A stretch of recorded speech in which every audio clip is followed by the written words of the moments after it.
Hello, it's Florida Mike here. At least that's what I post as on several different forums.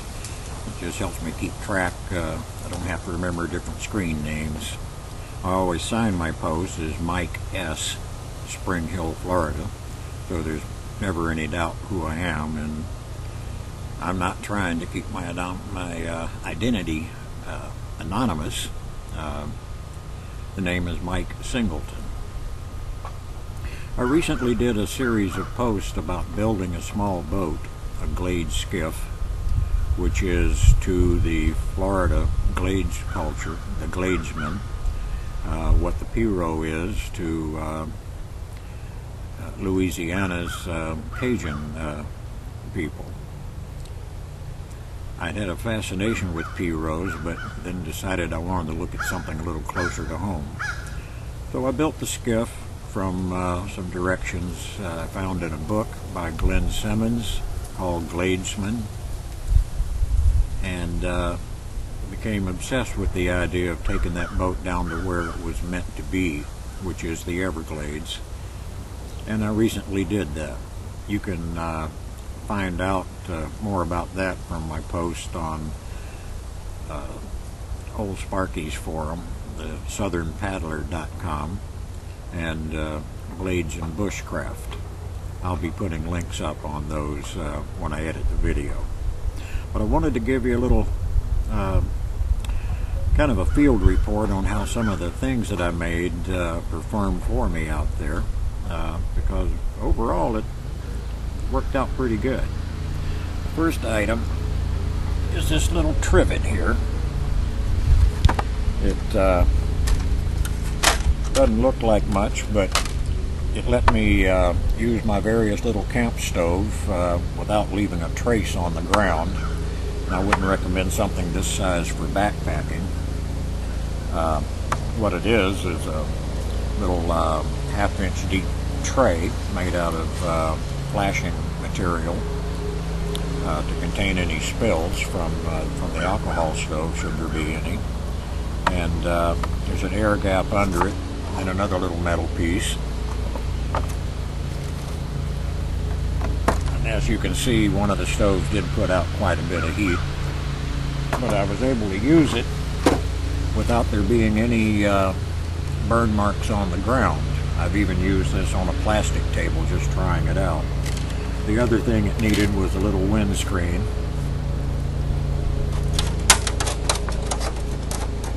Alcohol stoves are not particularly wind friendly. This worked out real well. I can also use it to cook on my boat if I want to. Don't have to worry about liquid alcohol flaming and rolling all over the bottom of the boat.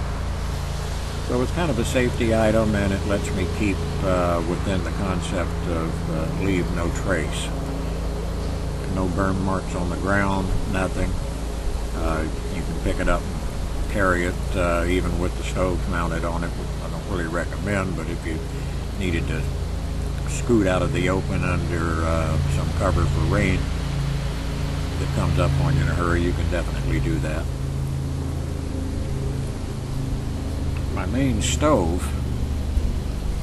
this is your typical Walmart grease pot. It's been simply spray painted black, and it's deep enough to hold a fuel bottle. My preferred fuel. This is heat. It's found this one at Walmart, a couple of bucks. It's primarily methyl alcohol. Ethyl burns a little cleaner. Methyl's a lot cheaper. Little measuring cup if you want one, so you know how much fuel you're using. More about this little item in a minute. The stove itself, this is a Turbo Cat 2. It's two small cans, one inside the other, and what's a little different about it is it controls the amount of heat by being able to throttle the airflow just by sliding this little ring from one side to the other.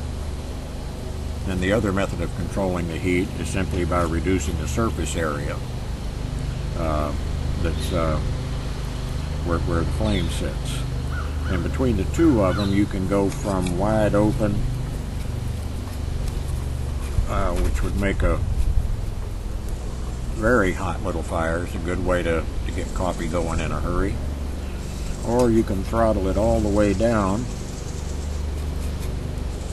and an ounce will burn for almost 45 minutes at a very low heat. Good for simmering. The rest of it fits inside, which is some more of the sheet metal flashing, and where a lot of them, I've seen people will poke holes in it and use a little metal stake like this in order to give it its shape, but I simply bent the ends over, if you can see that. Made a little tab on both sides where it hooks together, just like that. Pretty much the same way that the metal ducting in your house works. And in order to give the pot something to sit on, bent up a couple of little steel rods. You can use coat hangers, a lot of different things. And that turns the windscreen into a pot stand at the same time. You'll notice that I've scalloped the edges on the top. And normally the pot will sit on it like this, right on top of those rods, and there's plenty of room all the way around it for the flames to come out, so it won't starve it of oxygen. Between that and the inlet holes in the bottom, it'll hold up.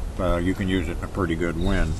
But you go to put a skillet on it or a flat plate, closes it down completely, fire goes out. So I simply made a little series of scallops, left some level spots, so my little frying pan will fit on it. And that sits just like that.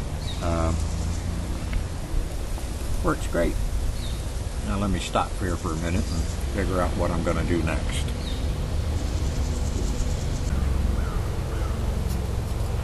Notice one thing I said I was going to tell you more about later was this little disc. It's just a can lid that I used a little side cutter to remove from an old small coffee can.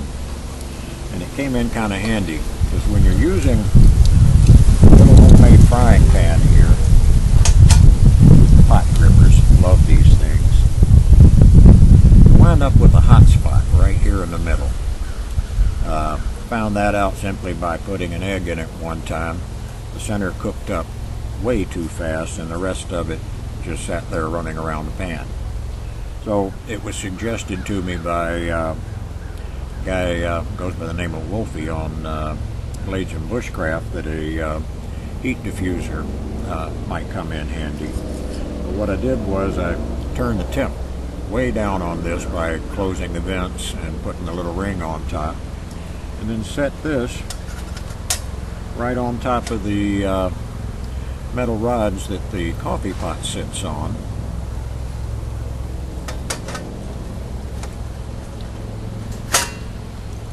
And when I put that on there, it spread the heat out across the bottom well enough that I had no trouble cooking up an embarrassing amount of bacon all at once. And it wasn't just cooking in the center. The heat was pretty well spread out across the bottom of the pan, and once that was done, bacon was taken out and the scrambled eggs put in, a couple of quick stirs, they were done. I wasn't quite sure if I should have poured off some of that bacon grease before I put those eggs in, and couldn't quite figure out where the bacon grease went until I tried the eggs. I knew where it went then. Boy, was it good. My cardiologist will never see this